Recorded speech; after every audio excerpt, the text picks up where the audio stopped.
que vai levar a uma importante nomenclatura, principalmente utilizada no tratamento da LLC, que é quanto ao seu o status mutacional do gene da cadeia pesada da imunoglobulina ou não. Então, quando a célula B, CD5 positiva, ela entra no centro germinativo, na zona escura, ela vai sofrer proliferação e hipermutação somática. Essa hipermutação somática vai gerar um aumento da afinidade aí de antígeno e anticorpo, tá? Quando ela passa para a zona clara, essa célula B, ela vai ser apresentada as células dendríticas foliculares, né? As células apresentadoras de antígeno, e a célula T helper folicular, onde eu vou ter uma afinidade entre o receptor de célula B, né, e o antígeno. Quando eu tenho baixa afinidade, essa célula naturalmente vai sofrer apoptose, tá? E quando eu tenho uma afinidade mais alta, ela vai sofrer um rearranjo de mudança de classe, né? Onde a classe classicamente GM e GD vai poder se transformar em outros tipos de imunoglobulina, aumentando a afinidade aí ao anticorpo. Quando eu tenho essa recombinação de mudança de classe, aí eu vou ter a clássica LLC com status mutacional do gene da cadeia pesada da imunoglobulina mutado, tá? Quando essa célula B ela não passa pelo centro germinativo, não sofre hipermutação somática, não sofre recombinação de mudança de classe, eu vou ter a LLC com IgHV não mutado, que naturalmente vai denotar aí um pior prognóstico. Gente, quando a gente fala de genética na LLC, a gente tem que se atentar, claro que isso a gente não tem disponível de forma plena, né? Mas algumas das principais alterações citogenéticas que podem acontecer, inclusive é bem comum cair até em prova de título, prova de R+, né? Onde a principal mutação seria a deleção 17, que vai conferir um pior prognóstico, e a deleção do 17 está associada a 80% com mutação do TP53, que está localizado, obviamente, no cromossomo 17, mas a deleção do 13q é a deleção mais comum e denota melhor prognóstico. A deleção do 11q, que são medo 12, também são alterações citogenéticas que vão levar aí a prognósticos intermediários. Mutações associadas à LLC nós temos várias, né? Seja SF3B1, o próprio TP53, MID88, NOT1, enfim, diversas mutações aí que podem acontecer durante aí a evolução da doença, tá certo? O diagnóstico é muito simples, né? A gente vai diagnosticar a LLC basicamente por imunofenotipagem de sangue periférico. Na imunofenotipagem vai chamar a atenção o quê? É uma célula B neoplásica, ou seja, vai ter um marcador anômalo nessa célula, né? Que vai denotar que ela é neoplásica. Então, ela vai ter um marcador de célula T, que no caso é o CD5, positivo, em uma célula de origem B, né? Como é que eu sei que é a origem B? Eu tenho 19 forte com outro marcador B, seja 10, seja 22, 79, ou tem um 19 fraco com dois outros marcadores de célula B. Naturalmente, para definir clonalidade, eu vou restringir cadeia leve, tá? Outros marcadores são muito importantes no diagnóstico da LLC e nos ajudam aí, principalmente baseado no score de Matutz, a diferenciar do linfoma de células do manto, que às vezes fica aí um pouco difícil. A LLC, a especificidade é bem elevada quando eu tenho CD20, CD200 positivo, né? Se eu somo a presença de 200 a um 23 positivo, a um CD79B fraco, né? E um FMC7 negativo, eu não tenho dúvida que isso é LLC, né? De maneira geral, o linfoma de células do manto, ele vai ter um 200 negativo, um 23 negativo, vai ter um FMC7 positivo. Na imunistoquímica, eu posso ter a presença de ciclina D1 e posso pedir ampliação de painel para SOX11 também, nos casos que houver necessidade, certo? O CD81 na LLC é mais fraco, no linfoma de células do manto ele é bem forte, acaba que não é um marcador muito utilizado nas imunofenotipagens daqui do nosso serviço, mas ele também pode ser utilizado quando houver dúvida diagnóstica. A morfologia é bem clássica, linfócito B, maduro, pequeno, né? Posso ter as manchas de Granford, que são esses restos celulares aí localizados em meio ao esfregaço de sangue periférico. Quanto aos fatores prognósticos, nós temos o clássico divisão, né, de Rai e Binet, onde o Binet acaba sendo mais fácil e mais rápido da gente delimitar, né? Binet A, menos de 3 áreas linfonodais acometidas. Binet B tem mais de 3 áreas acometidas. ser presença de anemia ou plaquetopenia por doença de base, né? E não por fenômeno autoimune. O raio é um pouco mais complexo, hoje em dia já tem se feito um raio mais reduzido, mas o raio 0 é linfocitose, raio 1 associado a linfonodomegalia, raio 2 hepato ou esplenomegalia, raio 3 anemia, né? Menor do que 11, e raio 4 plaquetopenia menor do que 100, certo? Nós temos ainda o CLL-IPI, que é um fator prognóstico bem interessante, que acaba que a gente não consegue utilizar ele no diagnóstico, porque ao diagnóstico a gente não solicita os estados mutacionais, né, as deleções que vão conferir pior prognóstico. Então acaba que talvez a gente consiga fazer, né, quando a gente for tratar. A gente percebe que ele tem uma correlação direta com uma sobrevida. Quanto maior o CLL IPI, nós temos um pior prognóstico, consequentemente, um menor sobrevida em 5 anos, certo? Isso é muito importante também, às vezes acaba a gente esquecendo de solicitar no início a dosagem de beta-2 microglobulina, certo? Mas as variáveis deles são o estágio da doença, idade, a beta-2 micro, o gene da cadeia pesada da imunoglobulina está mutado ou não mutado, e a deleção do 17/TP53. Bem, o manejo da LLC, ele é muito variável, né? Hoje em dia a gente tem vários tratamentos para LLC e a gente vai ver que podemos fazer muitas estratégias de tratamento. Mas quem é que precisa tratar? De acordo com o Workshop Internacional de LLC, quem precisa tratar são aqueles pacientes que vão ter citopenias por infiltração de doença, então eu vou excluir aqueles pacientes que vão estar com citopenias por autoimunidade, ARRAI ou PTI, né? Os cortes ali são em torno de menor do que 10, plaqueta menor do que 100 mil, mas às vezes acaba que a gente é um pouquinho mais conservador, tá? Quando vai indicar tratamento, certo? Esplenomegalia, linfonodomegalia maciça, tá? Um aumento da linfocitose maior do que 50% em 2 meses, ou quando esse linfócito dobra em 6 meses, também a gente tem que ser bem criterioso.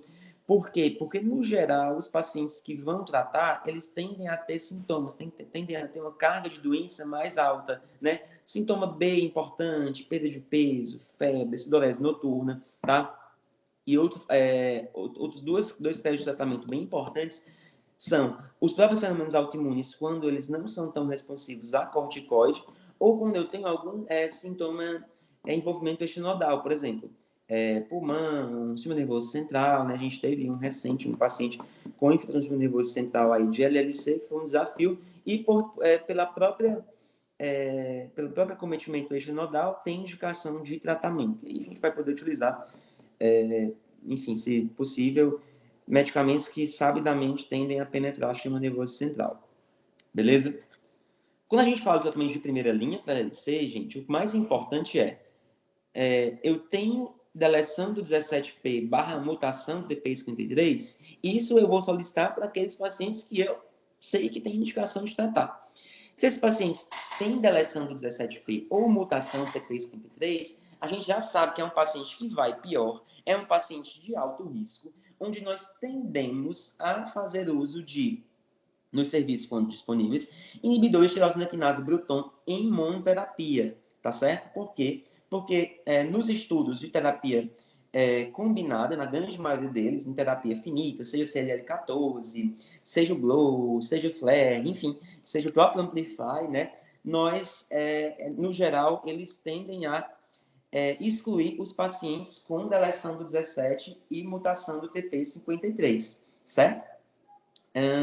Então, claro que isso vai ser avaliado caso a caso, em pacientes mais jovens, pacientes que desejam aí fazer terapia finita, a gente pode pensar em fazer um GLOW, fazer um FLAIR, ou fazer até um CLL14, né? Mas, no geral, esses pacientes vão se beneficiar muito mais de IBTK em monoterapia.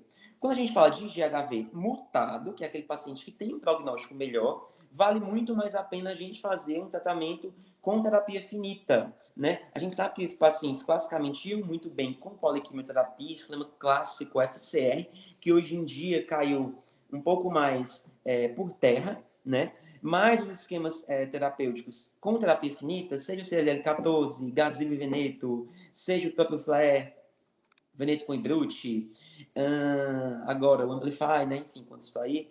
Mas eles vão muito bem. Claro que a gente pode fazer num paciente X ou Y, aí IBTK também em imunoterapia. No GHV não mutado, fica meio que variável. A gente pode fazer IBTK em imunoterapia, pode fazer associação de droga, tá certo? Mas aí a gente vai avaliar caso a caso e o perfil daquele paciente, as toxicidades, ver o que aquele paciente consegue fazer, beleza? Esse aqui é do American Journal of Hematology, né, do último guideline que ele apresentou. Esse aqui é do manual da BHH, que é muito parecido, né? No DSM 17 ou TP 53, ele vai sugerir fazer BTK imunoterapia associada ou não ao obinutuzumab, deixando aí as terapias finitas para os pacientes com IgHV mutado, né? Reservando ali, ele ainda deixa ali escrito o esquema com poliquimioterapia, seja com fludarabina, ciclosamida, rituximab, ou bendamuxina e rituximab para os pacientes mais jovens, mas a gente sabe que no serviço privado isso acaba sendo uma minoria dos pacientes, né? Acaba que no SUS a gente tende a fazer por indisponibilidade de IBTKs, certo? Tabelinha bem interessante, bem didática, vamos para frente. Tratamento de segunda linha, aí vai entrar o que você não usou, né? O Murano, rituximab com veneto, teve estudo em paciente com alto risco, apesar de um percentual de 20%, vale a pena fazer. Naquele paciente que não fez IBTK, você pode fazer IBTK. Naquele paciente que você já fez inibidor de tirosina quinase Bruton de covalente, né? Você pode fazer o próprio Murano, o veneto com Itux, ou pode fazer o Pirto, um inibidor de BTK não covalente, tá certo? Considerar aí novas terapias como o Carticel nesses pacientes refratários aí a várias terapias, certo? Essa tabela é bem legal, que ela mostra o sequenciamento de tratamento que você pode fazer. É uma tabela bem simplória, na verdade, porque ele não estratifica baseado no perfil de risco, nas comorbidades do paciente, mas dá para a gente ter uma noção do tempo que o paciente vai utilizar, vai levar até utilizar uma terapia de segunda linha. Quando eu uso IBTK covalente inicialmente, eu vou expor ele à terapia contínua. Numa segunda recaída, eu posso fazer o veneto com o Gaziva, né? Eu vou deixar ele ali provavelmente uns 4 anos sem tratamento, ele vai recair e, no geral, eu posso ou fazer novamente esse tratamento, se eu tiver tido uma boa resposta, uma resposta sustentada lá no início, ou posso fazer o inibidor não covalente. Se eu uso o CLL14 em primeira linha, eu ganho ali em torno de uns 5, 6 anos sem tratamento, entro numa recaída com inibidor covalente e numa segunda recaída eu já posso entrar com um não covalente, no caso o pirto. No cenário C, a mesma coisa, né? Fiz CLL14, passei um tempo muito bom sem resposta, posso tentar CLL14, como posso tentar e fazer inibidor covalente ou não covalente, aí caso o paciente não tenha exposto. Acho bem legal, a gente tem que sempre pensar nisso no sentido de farmacoeconomia, né? Paciente livre de toxicidade e, claro, disponibilidade aí nos serviços que a gente está, enfim, inserido. Super importante, pessoal, quando a gente fala de LLC, a gente entender minimamente os estudos clínicos, os principais estudos clínicos que fizeram a gente ter esse arsenal terapêutico, tá? Então, é importante a gente ter uma noção do que por isso que eu sempre falo, às vezes, Murano, CLL14, que isso é para despertar aí em vocês, poxa, o que é Murano, o que é CLL14, porque isso é importante, já que são estudos clássicos aí de LLC. Eu coloquei alguns, não coloquei todos, porque são inúmeros, na verdade, mas dos principais, principalmente no cenário do IBTK, tá? Antes disso, essa figura é muito legal. Com o surgimento dos inibidores de tirosina quinase, nós temos os IBTKs covalentes, né? De primeira geração, o ibrutinib, o de segunda geração, o acalabrutinib e o zanubrutinib. Quando a gente olha essa figura, que são as quinases, onde os IBTKs atuam, a gente vê que o ibrutinib, ele é um inibidor de primeira geração e ele tem uma seletividade menor para BTK, né? Quando a gente olha aqui, ele tem uma concentração grande aqui na BTK, mas ele também atua inibindo outras quinases, o que vai levar a um aumento dos efeitos colaterais associados, né? Seja sangramento, eventos cardíacos, tá? Quando eu entro para o Zano e para o Acala, eu tenho um perfil de seletividade muito melhor, sendo o Acala um perfil de seletividade bem, aliás, maior do que o Zano para BTK, mas em relação à potência, eu tenho que o Zano, ele inibe a BTK de forma mais potente do que o Acala, tá certo? Quando eu falo dos inibidores não covalentes, que no caso vem sendo falado muito nos conversas, enfim, né? O pirtobrutinib, né, que é um inibidor não covalente, a gente vê que o BTK covalente, né, o Acala, o Zano, ele vai se ligar à BTK ali no domínio da ligação da ATP do C481 de forma irreversível, de forma covalente, né? Isso vai levar ao surgimento de mutações, e a principal mutação que a gente sabe que é a que confere resistência a BTKs covalentes, né, a BTKs covalentes, é a mutação do C481S, né? O pirtobrutinib, ele vai se ligar ao domínio, né, de ligação da ATP da BTK de forma irreversível, de forma reversível, não se ligando ao domínio C481Y. Então, o pirtobrutinib, ele é um medicamento eficaz aí num contexto de refratariedade a IBTKs covalentes que tem mutação da C481S, que é a principal mutação que acontece aí quando eu utilizo um IBTK covalente, tá? Vale lembrar que o pirto ele não confere sensibilidade a outras mutações que podem acontecer, e aí acaba que a gente vai precisar se utilizar no futuro, né, de degradadores de BTK, quando houver essas mutações aí presentes. O tratamento da LLC, como eu falei, evoluiu muito, certo? A gente teve, no surgimento dos inibidores de orosinopinase e Bruton, a aprovação do ibrutinib em primeira linha em 2016, a chegada do Murano em 2018 para a LLC recidivada e refratária, a utilização do Acala como terapia de resgate na LLC em 2020, a chegada do I mais V para a primeira linha em 2022, o próprio Zano em 2022 para a primeira linha também, Pirto em 2023 e agora o que todo mundo vem falando, Amplify, Acala mais Veneto aí, mais ou menos Obino, em 2025, né? Linha bem interessante, só mostra como a LLC vem sendo alvo de estudos e de novas terapias para melhorar a sobrevida desses pacientes. Bem, como eu falei, em relação ao tratamento de primeira linha, nós temos alguns estudos bem interessantes. O Resonate 2, estudos de primeira linha, né, que eu comparei ibrutinib com colambucil nos pacientes mais velhos, de não alto risco, onde eu tive ganho de PFS sobrevida global.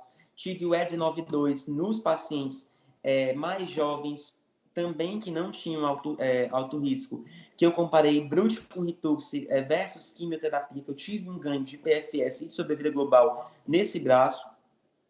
O próprio Illuminate, né, que eu comparei Brutinib com Obino versus Colambucil com Obino nos pacientes idosos ou com comorbidades, que eu tive um claro ganho de PFS, né?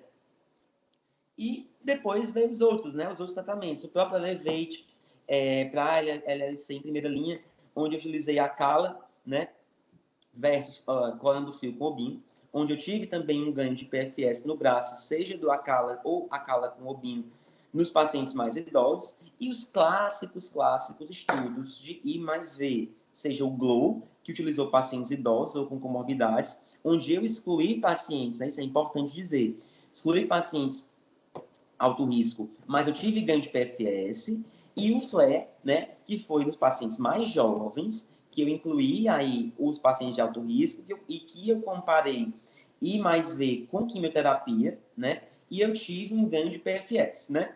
Sequoia foi o clássico estudo do Zanubrutinib, né, versus DR nos pacientes que eram mais unfit, né, que não tinham estado para fazer FCR, e eu tive ganho de PFS também mesmo no alto risco, certo? É importante lembrar que, apesar desses vários estudos, né, a gente tem poucos estudos head-to-head aí para LLC, né? Na verdade, a gente teve o Elevate para RR, né, que teve head-to-head com o ibrutinib de não inferioridade, e o próprio estudo do Sequoia aí do Zano também de superioridade aí com o ibrutinib, certo? Quando eu falo dos estudos de segunda linha, o que a gente tem que lembrar, né, classicamente, é o Murano, né, rituximab, né, incluiu um pequeno percentual dos pacientes de alto risco, com deleção 17 TP53, tive ganho de PFS e uma tendência também favorável à sobrevida global, certo? O Ascend, que é a cala em segunda linha, também tive ganho de PFS. O Bruin está um estudo em andamento, né, que ele comparou realmente IBTK covalente com o IBTK não covalente, que eu tive ganho de PFS na falha do IBTK, isso é interessantíssimo. E o Alpine, né, que na verdade foi de segunda linha do Zano versus ibrutinib, que foi superior, né, com aumento de PFS e menos toxicidade, tá? Então, assim, esses estudos, gente, eles são... Eu até falei que o estudo head-to-head, perdão, é o Elevate, né, que é o Elevate RR, e o Alpine, tá? Não é o Sequoia. Esses estudos, eles são muito importantes para a gente ter noção e saber o que é que está sendo estudado pela LC, tá? Então, vale a pena depois vocês darem uma revisada dessa aula e lembrarem desses estudos clássicos. Vamos lá. Depois dessa explicação breve, gente, vamos ser mais sucinto e falar um pouquinho do Amplify, né? Que são combinações com a calabrutinib em terapia fixa, né? No tratamento da LC. Esse artigo foi publicado no New England em fevereiro de 2025, tá? É um estudo, estudo randomizado, fase 3 multicêntrico, LL6 naive, certo? Sem características de deleção do 17 ou mutação do TP53, onde foram elegíveis pacientes com mais de 18 anos, bom estado de performance, que tinham indicação de tratar, e pacientes mais velhos que tinham baixas comorbidades, certo? Bem, qual era os regimes de tratamento do Amplify? A cala com veneto, a cala dose habitual, 100 de 12 em 12, 1 a 14º ciclo. O veneto era feito a partir do ciclo 3, para diminuir aí a carga de doença inicial, feito com rampap do 3 ao 14º. No braço que fazia A mais V mais obino, eu fazia obino por 6 ciclos, de segundo a 7º ciclo.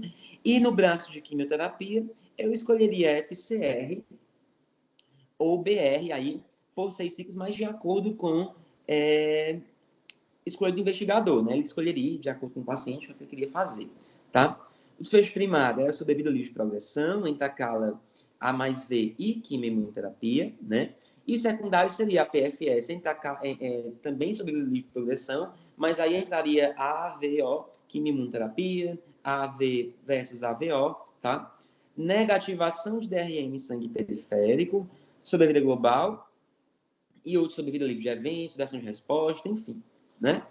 Aqui só o desenho do estudo, 1.441 foram elegíveis, 274 foram excluídos. A gente teve uma randomização bem igualitária entre os 3 braços, né? E a gente vai ver que a característica de base dos pacientes era muito similar, né? A mediana de idade era muito parecida, 61 anos aproximadamente para os 3 braços de tratamento. No geral, os pacientes tinham bom status performance, né? A grande maioria deles.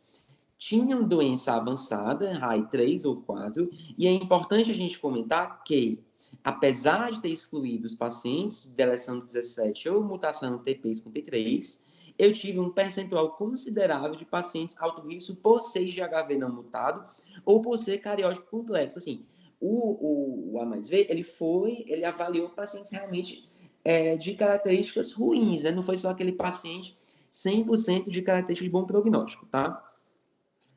Quando a gente fala de curva, gente, vamos aumentar aqui o gráfico, né? Essas primeiras curvas de Kaplan-Meier vai comparar isso a PFS, sobrevida de progressão, né?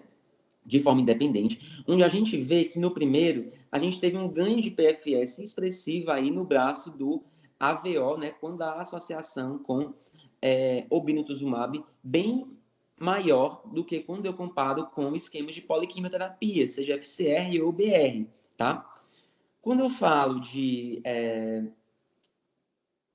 sobrevida de progressão baseado no gene da cadeia pesada da imunoglobulina, eu tenho que a utilização de AVO, ou seja, A mais V mais obino, conseguiu suplantar o mau prognóstico associado ao IGHV não mutado. As duas curvas se aproximaram bastante. Então, eu vejo que quando eu faço o AVO, o fato de ser IGHV mutado ou não mutado parece não importar tanto, porque os dois vão muito bem, né?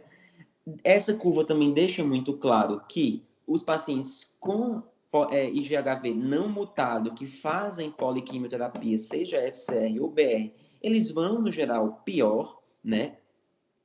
Nos que têm IGHV mutado, a gente já sabia, né, que eles iriam bem, né? Os pacientes fazendo poliquimioterapia, no geral, eles tendem a ir bem, tá?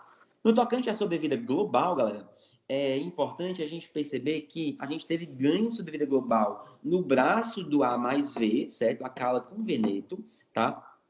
Mas a gente teve uma redução aí no braço do AVO, provavelmente pelo decorrente do número de mortes por Covid-19, né? No caso, na época da pandemia. O que pode sugerir que a associação com obinutuzumab ela vai levar aí a uma imunossupressão mais grave e, consequentemente, pode levar aí a complicações infecciosas sérias que podem levar a piores desfechos, tá?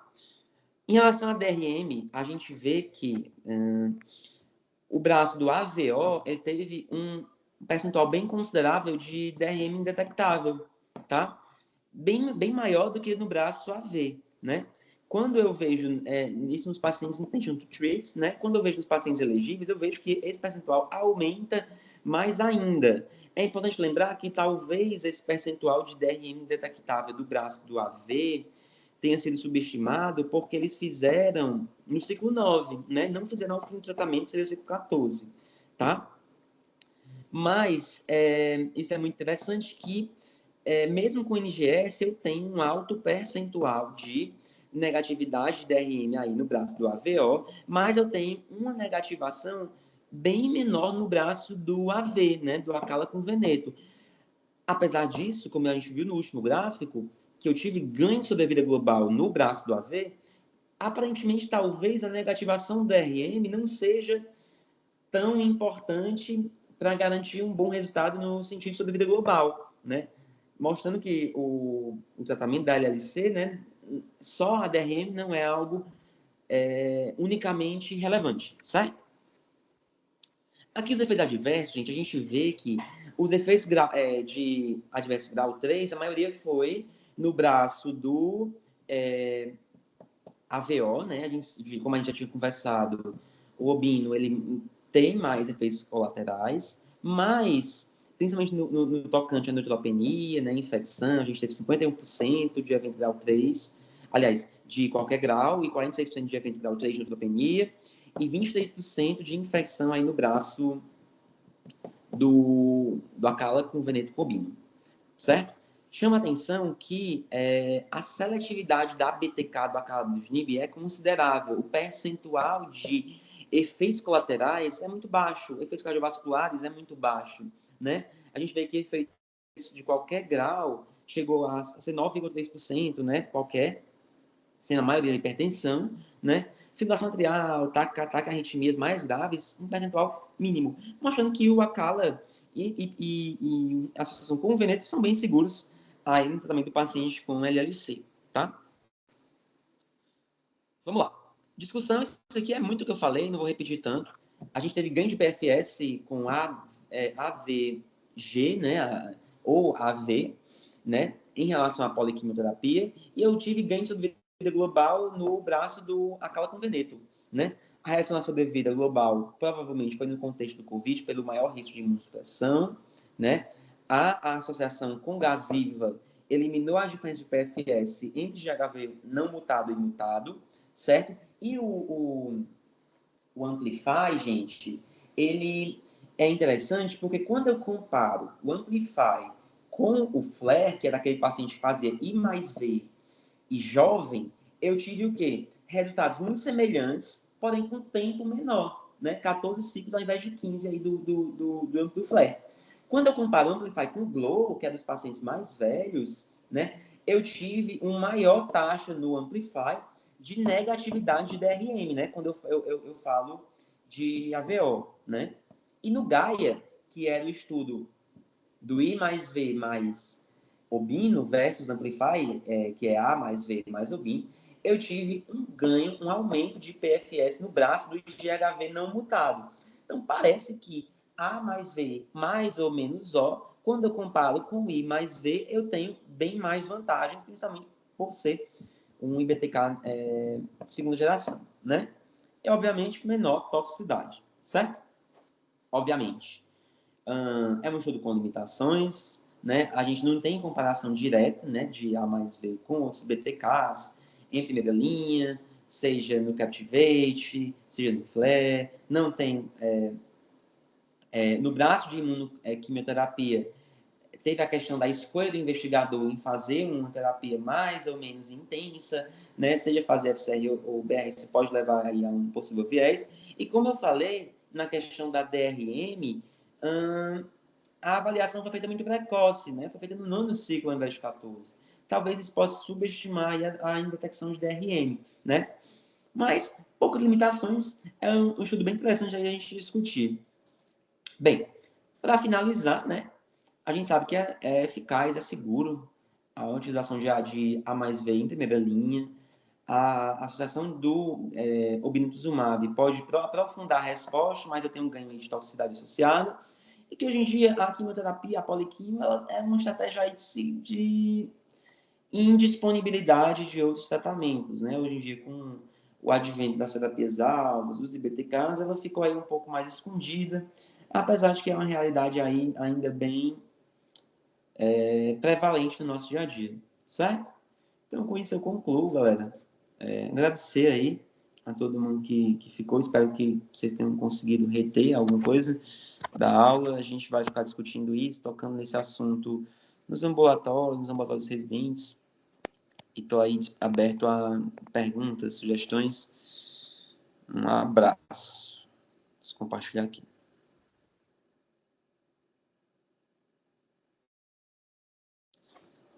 Alguém tem alguma dúvida? Algum comentário?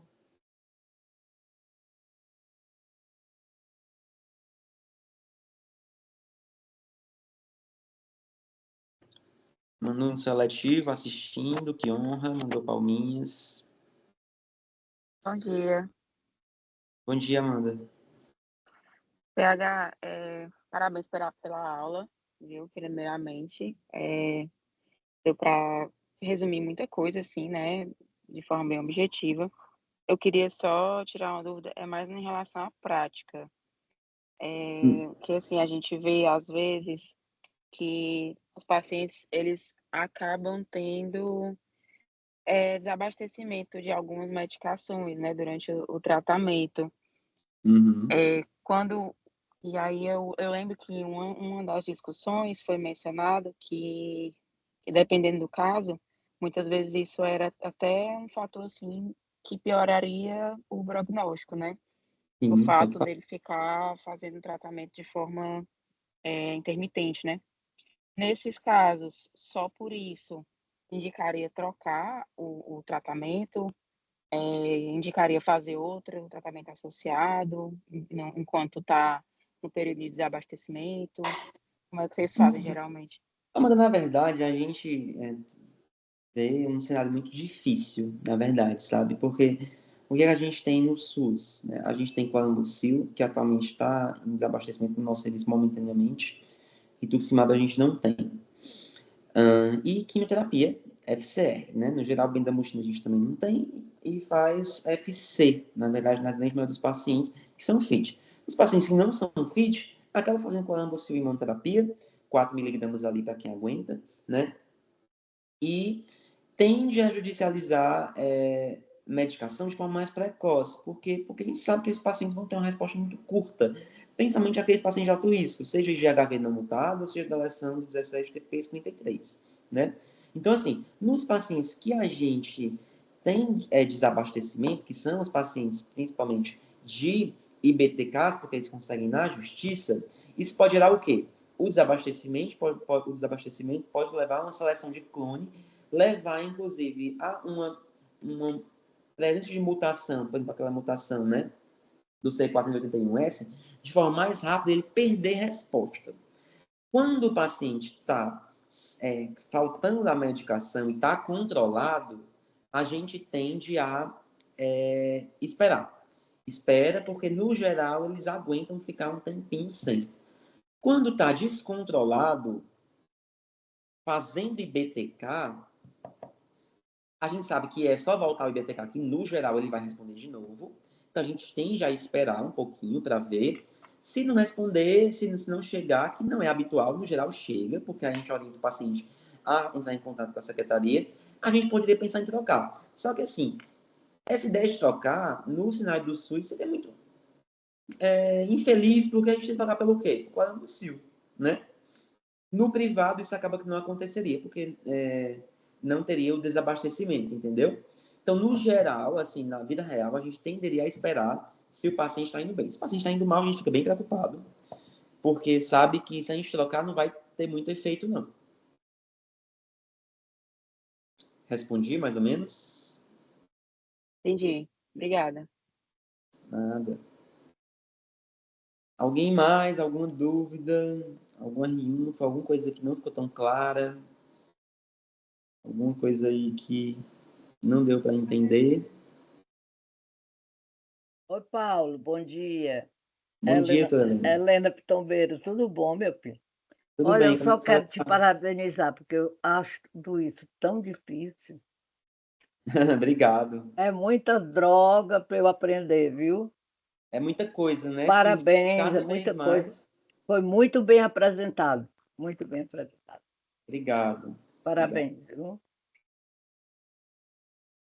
Gente, pois eu acho que é isso, né? Qualquer coisa, estamos à disposição. Quem é R2 está comigo no Ambu. Quem é R1, próximo ano está comigo. E aí a gente vai discutindo sobre a LLC quando aparecer. Beleza? Um prazerzão. Qualquer coisa, estamos aqui, certo? Abraço. Tchau, tchau. Tchau. Valeu.